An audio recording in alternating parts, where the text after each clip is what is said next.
Okay, so this video is a review of results from the keyword quiz. There were about 7 words that 50 to 80% of the students got correct. One of those was my mistake, public. There were 7 words that 93% of you, basically all but one person, got correct. And then there were, 3, 4, 5, 6, 7, 8 words that everybody got right. I'm not even going to talk about the things that everyone got right. There's no point. You all know it. The words that almost everyone got correct, if you got these words wrong, send me a Canvas message. I'll address them to you directly, and I'm not going to waste everybody's time with that. So public, that was my mistake, and I talked about it in my last video where I created a test class. I made one variable that was public, one that was private, and then I created a main class and I tried to access both variables, only one was accessible. So that video was titled What is a Class? And yeah, so I don't really feel like I need to, especially considering that all but one of you understood private, and since private and public go together, I'm not going to talk any more about that. The words static and final, I'm going to take on final first. It basically says that you cannot change the variable after initialization.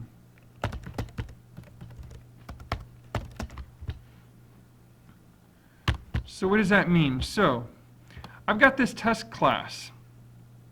I've got a variable, A. I'm going to make it public final int A, and I will immediately set it equal to 5. That's somewhat important that I immediately assign a value to it, because if it is final, that makes it constant. It cannot change. So if it's final, if it's constant, if you cannot change it, you have to set its initial value, its final value, its only value, right at the declaration. And as soon as I declare that integer as final, I get an error message every place that I put it on the left-hand side of an equal. The keyword final means I can't change the thing. It can never be on the left-hand side of an equal sign after that. And the program just won't even compile. It won't run. So what is this used for? So it is common inside of a Java program that has a window to set something like, I would say, public static final int, and then in all capitals, width equals 800, and public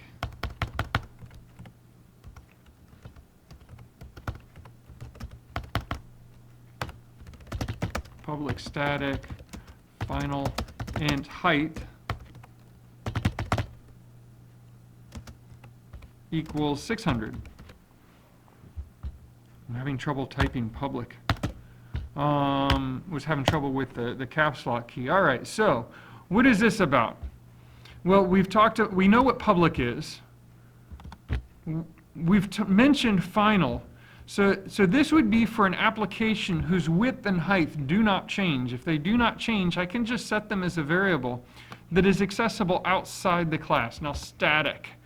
What does the word static mean? So one of the things that you'll note that I've done here, I've made width all capitals. It is a convention, a practice that almost all programmers will use, is if they make a variable final, if it's a constant, they will spell it with all capitals. And if you look into the Java API and all the standard classes that are already written for you that you can use, they follow that convention. So if you see some member of some class in all capitals, that's probably some constant that they have declared in that. One example is math.pi, okay? So it makes sense. You would never change pi. Pi would be final. In this class that they call math, they have assigned a value to that that is equal to 3.1415 and some other stuff beyond that. And you can never put that to the left-hand side of an equal sign. You can't change the value of pi. It is what it is. And so if you have some variable that you want it to hold some number that will never, ever, ever, ever change, then you can just make it final and be sure that it'll never change, that no one will ever change it. So that's what final is for. Pi is a really good example, right? Because it'll never change. And you can see that they type that in all capitals, and that's the convention. Static. What is static all about? So let's use this test class, and I would like to declare, I'm going to take this word final out of here, and I'm not going to assign a value to A. I'm going to make A static. Okay. What does that mean? If it's static, it belongs to the class instead of belonging to an instance of the class. So if we go back to my little drawing. Okay, so we had this drawing of memory where we've got the stack over here, and all methods are their memory is on the stack, and we've got the heap over here, and all objects, their memory is on the heap. And we had created two instances of test class, and each instance had its own variables, A and B, A and B. And we had, inside of main, we had two variables, new var and another var. And new var had a reference to the first instance of test class, and another var had an instance to the second class. And I just want to go and look at that code for a second that created this. So here's that main method. It just printed hello. It created a variable of type test class. It created a variable new var equals to some new instance. It passed a 3 and a 5 to the constructor. And then we create another variable, another var. And it also receives a new instance of the test class, this time with parameters 7 and 12. And if we print out new var B and another var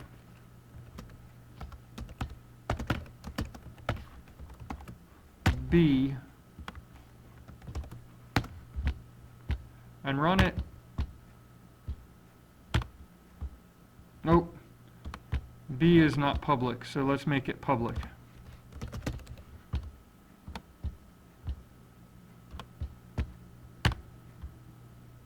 What happens? We get a 5 and a 12, right? Because the 5 has passed in as the second parameter inside of the constructor.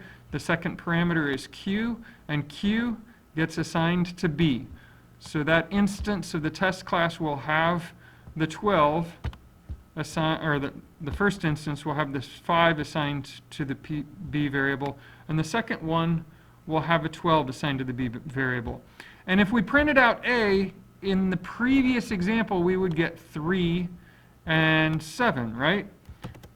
And so the picture in memory looked like this, where A was assigned 3 in the first instance, and a 7 in the second instance, a 5 to B in the first instance, and a 12 to B in the second instance. And so this is main, it's memory, it's variable new var with a reference to the first instance is variable another var with its reference to the second instance. So what happens when we make A static? Okay, it changes the picture. So now, instead of each instance having its own A variable, there is another chunk of memory that is set aside for the class itself. And every instance of that class shares this chunk of memory. And so the A member of each instance is connected to or refers to that shared memory. So what happened was when you create that first instance, you assign a 3 to the variable A, and then when you create the second instance, it assigns a 7. The 3 gets wiped out, and now the A member of both the first and second instance holds a 7. So if I've got this little bit of code, right? We call the constructor, we pass a 3 and a 5. And then let's print out the A variable of that new var. It should be a 3. Then we'll create another instance and we'll assign a 7 to the A member. And then we'll print out A for both the first and the second. And we should see that it is 7 for both of them.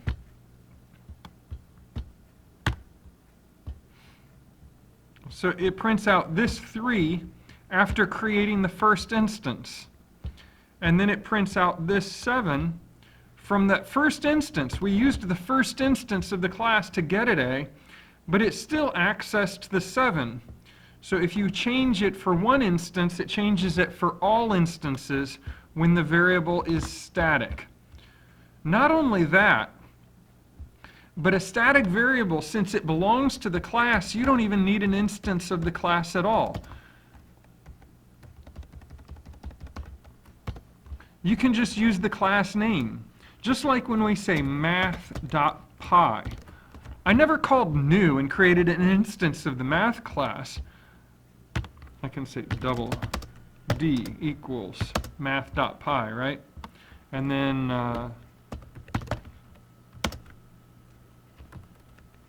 print D. It should print 3.1415, whatever.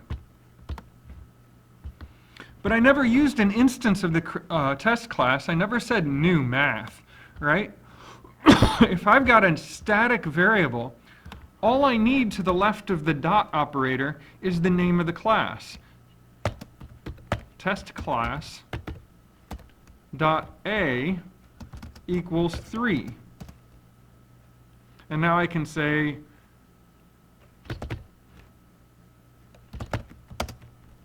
system.out.println print test class dot A. So there are really two uses of the keyword static. It's useful for two different things. The first, if you want to make a variable accessible without having to create an instance. So if you want to be able to use the class name and then the variable, then you can make it static and get access to it without having to have an instance of it.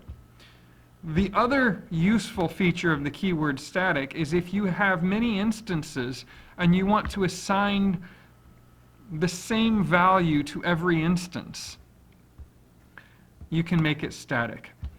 One use that I like for static variables is if I have a whole bunch of instances of something and I want to give each one some sort of a unique identifier so that as it gets moved around in memory, I can keep track of which one it is and not, it helps me to figure out what's going on in my program.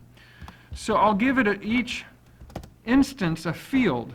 I'll say private int my ID. Okay, and that's its ID, its identifier. That when I create an instance, each new instance is going to get a unique identifier. Well, how do I make sure that it gets a unique identifier? I can say private static int next ID. And I can start that out at 0.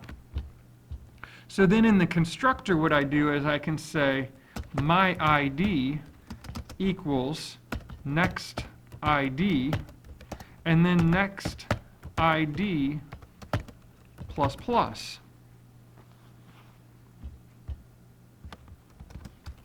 I'll give it a method called print my ID.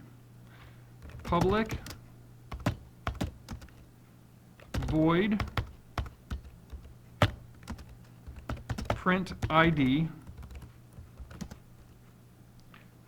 system.out.println my ID. So what is this now going to do? Inside of main, I can create multiple instances of the class. I'm just going to get rid of all of this.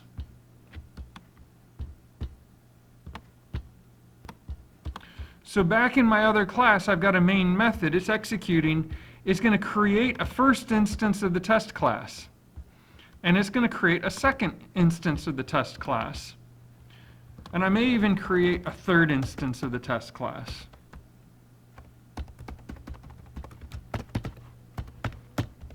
Or a fourth, or however many I want.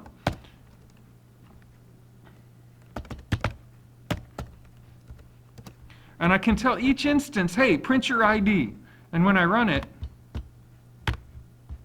the first instance had an ID of 0, the second one had an ID of 1, and the third one had an ID of 2. So each one has a unique identifier, and it knows its identifier.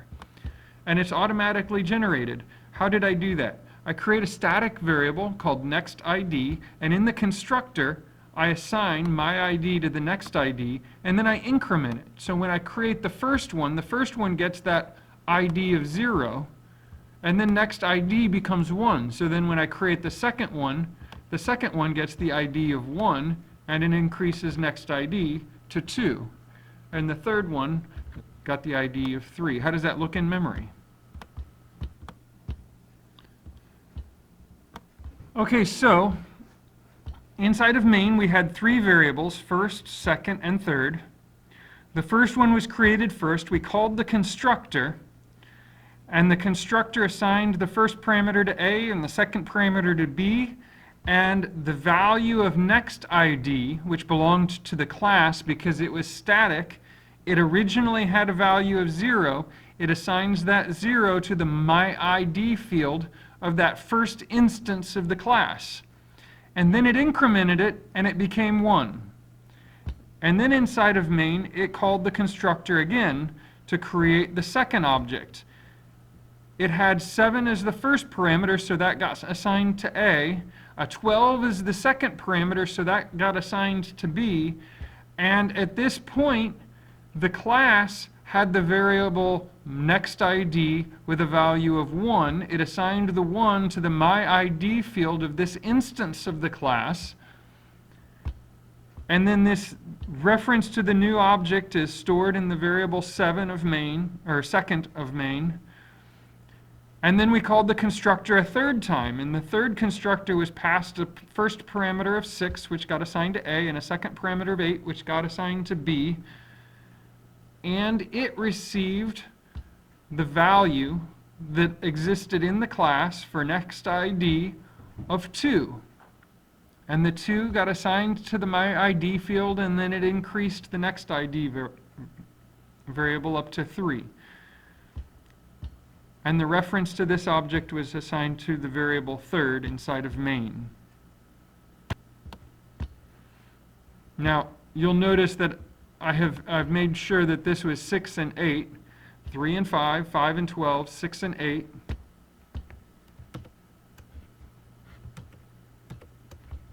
Three and 5, whoops, 5 and 12.